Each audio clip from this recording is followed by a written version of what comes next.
Tu t'es déjà demandé pourquoi Jésus donne autant d'importance à son intimité avec le Père alors qu'il est lui-même divin? Pourquoi il passe autant de temps avec son Père alors qu'on pourrait s'imaginer qu'il peut tout faire de lui-même? Et surtout, qu'est-ce que ça veut nous dire sur notre besoin à nous de vivre dans l'intimité du Père alors qu'on est très loin d'avoir le même pédigré que Jésus, d'être comme Jésus?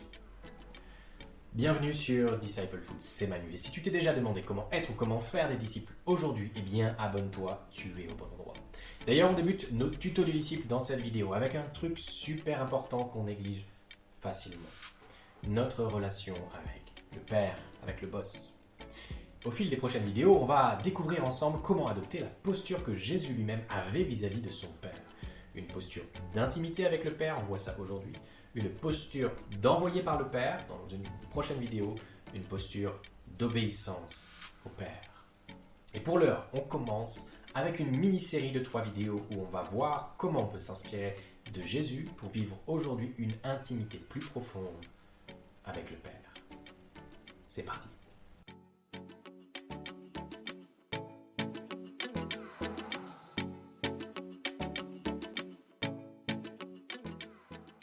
En travaillant sur ces 3 vidéos, j'ai découvert 3 clés à s'approprier pour pouvoir imiter Jésus dans sa posture d'intimité avec le Père. Et on commence tout de suite. Première vidéo, première clé. Alors d'abord, je crois que Jésus avait une conviction profonde qui probablement le motivait à venir et venir toujours auprès de son Père. Nous, peut-être que notre vie de famille ou notre vie de relationnel, ça n'a pas été le lieu idéal pour apprendre une intimité saine. On a peut-être toujours dû prouver quelque chose à son père, à sa mère. On a peut-être eu ce sentiment d'être pas vraiment accepté, peut-être rejeté même, insuffisant, pas assez ou rabaissé. Peut-être qu'on s'est senti désapprouvé ou même mal aimé par ceux qui nous entouraient, ceux qui comptaient pour nous. Et notre identité, elle s'est vue un peu abîmée ou fragilisée par tout ça. Et du coup, nous-mêmes, on peut être tenté de fuir l'intimité avec les autres, de s'en croire indigne, ou peut-être même incapable. Et peut-être qu'on se sent tout particulièrement mal à l'aise face à cette idée d'être intime avec un Père céleste. Et on se demande, mais pourquoi finalement lui voudrait que je sois proche de lui? Franchement, on a l'impression que ça n'a aucun sens. On n'a pas le système d'exploitation pour ça. Pourquoi ce serait important? Pourquoi moi je serais important pour lui d'abord? Pourquoi? Et puis regarde toutes ces choses-là où je me sens vraiment pas à la hauteur. Donc on peut avoir cette peur de l'intimité, peur d'un monde effrayant qu'on a fui depuis longtemps pour ne plus s'en prendre plein la tête, pour ne plus être blessé, désapprouvé ou rejeté. Et bien justement, cette conviction qui motivait Jésus, lui, à aller dans l'intimité avec son Père, je crois que c'était celle d'être un fils approuvé, validé, aimé par son Père. Alors ça peut sembler banal, mais en fait c'est ultra important, parce que ça touche à notre identité, et parce que cette approbation, cet amour, ça pose la base d'une intimité saine avec le Père. Ça pose un cadre sain en fait. Et c'est pour ça que j'aime ce moment extraordinaire du baptême de Jésus en Matthieu 3. C'est ce moment où il débute son ministère publiquement. Il va se faire baptiser, rendez-vous compte, et c'est Jésus, hein. C'est ça qu'il faut capter. Hein. Et pourtant, le Père, il estime important, avant d'appréhender le début de son ministère public, de déclarer devant la foule et surtout devant son Fils ceci. Tu es mon Fils bien-aimé, celui qui fait toute ma joie, celui qui a toute mon approbation. Cette conviction d'être aimé, validé, je crois que c'est comme un récipient pour accueillir l'intimité avec le Père, ou plutôt dans laquelle le Père nous accueille. C'est le cadre rassurant dans lequel l'intimité pourra se vivre pleinement. Et quand on a cette conviction profonde, je crois que ça active une motivation profonde à vivre une intimité avec le Père. Mais plus que ça encore. Cette parole que le Père a prononcée sur Jésus, tu es aimé, tu es approuvé, tu fais toute ma joie. Eh bien, c'est quelque chose qu'on peut s'approprier entièrement nous aujourd'hui. Tu es sa fille, tu es son fils bien-aimé qui fait toute sa joie. Attends, là peut-être que tu te dis, mais Manu, qu'est-ce que tu racontes moi? Je suis pas du tout comme Jésus en fait. Ma vie elle n'est pas parfaite du tout en fait. Oui, je sais, mais tu es aimé par Dieu. Et plus que ça, si tu as placé ta foi en Jésus, tu es approuvé par le Père. Dieu Il ne t'aime pas parce que tu aurais mérité quoi que ce soit, il t'aime parce qu'il est amour. Et il souhaite cette intimité avec toi comme un père aimant envers son enfant. D'ailleurs, il a souhaité cette intimité avec toi au point qu'il a envoyé Jésus, son fils bien-aimé, pour qu'il donne sa vie pour toi, à la croix, pour que tu puisses être lavé de tes manquements, lavé de tes fautes et réconcilié avec ton Père Céleste.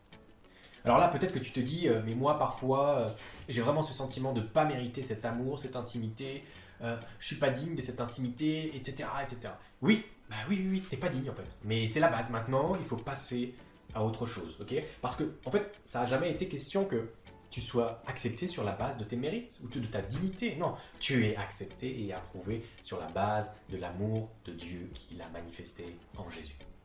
Point. Donc, pas d'excuse pour ne pas être intime avec ton Père et pour ne pas t'approprier cette parole. Tu es mon fils, ma fille bien-aimée, en qui j'ai toute ma joie, toute approbation. Savoir cela, savoir qu'on est toujours aimé, accueilli et qu'on est approuvé sur la base de ce que Jésus a fait, c'est une clé qui va activer ma motivation à vivre une intimité profonde avec le Père. C'est une clé pour imiter Jésus et donc c'est une clé pour devenir son disciple. Alors imagine-toi. Imagine-toi que cette vérité, c'est comme un socle, c'est comme une rampe de lancement de la fusée de ton intimité avec Dieu. Peut-être tu as vu la vidéo où l'entreprise de Elon Musk a tenté d'envoyer un vaisseau spatial de test et il y avait cette rampe de lancement. Eh bien, imagine-toi que cette réalité de l'amour, de se savoir aimer et approuver, c'est comme la base, la rampe de lancement de cette fusée de ta relation avec Dieu. Si tu as l'impression que cette rampe, elle va s'écrouler au moindre faux pas de ta part, tu risques de ne jamais décoller dans ta relation avec Dieu. Ou alors encore, imagine-toi que tu entres dans le bureau de ton père, le Big Boss. Et il y a un tableau qui est encadré au-dessus de ce grand fauteuil dans lequel il est assis et qu'il est là dans vos temps ensemble. Et c'est écrit ceci. Manu, alors tu mets ton prénom, est aimé par le Père. Manu a été accueilli, validé et approuvé par le Père le jour où il a placé sa confiance en Jésus.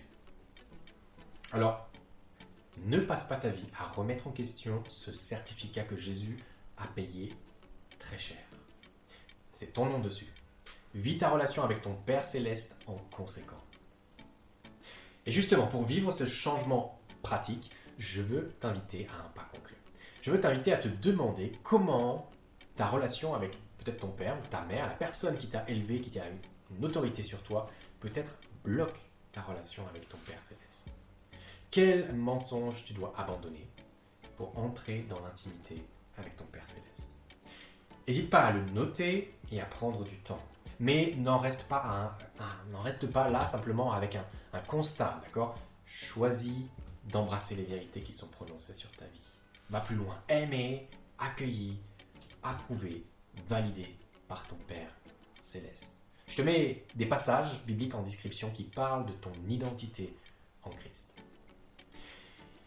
Merci d'avoir regardé cette vidéo. Si tout ça t'a parlé, n'hésite pas à continuer à nous suivre et à partager. Dans la prochaine vidéo, on continue notre mini-série pour apprendre à imiter Jésus dans son intimité avec le Père.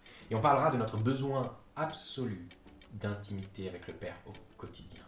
Et à la fin de cette mini-série, on te proposera un petit défi concret à faire avec nous pour développer cette intimité. Et pour que ça passe de nos têtes, de nos cœurs à nos vies quotidiennes. Parce que c'est ça, être un disciple, c'est mettre en pratique ce que l'on croit. Alors ce défi, nous, on le vit nous-mêmes déjà au quotidien et on en est super encouragés. C'est pour ça qu'on veut partager ça avec toi et même, voilà, te proposer de le vivre ensemble. N'oubliez pas de vous abonner, de mettre un pouce bleu si vous voulez nous soutenir. C'était Manu pour Disciple Food.